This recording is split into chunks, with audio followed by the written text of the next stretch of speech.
Welcome back to another technical deep dive here in the debug zone.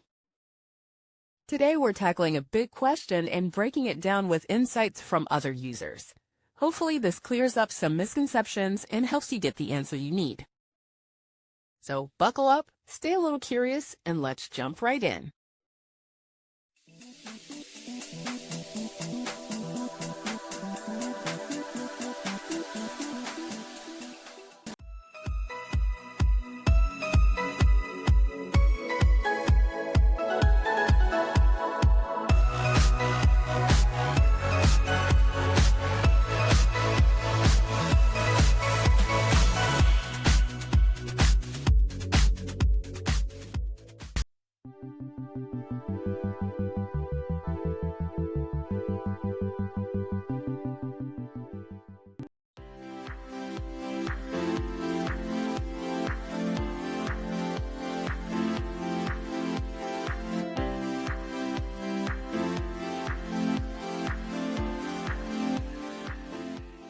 And that's a wrap.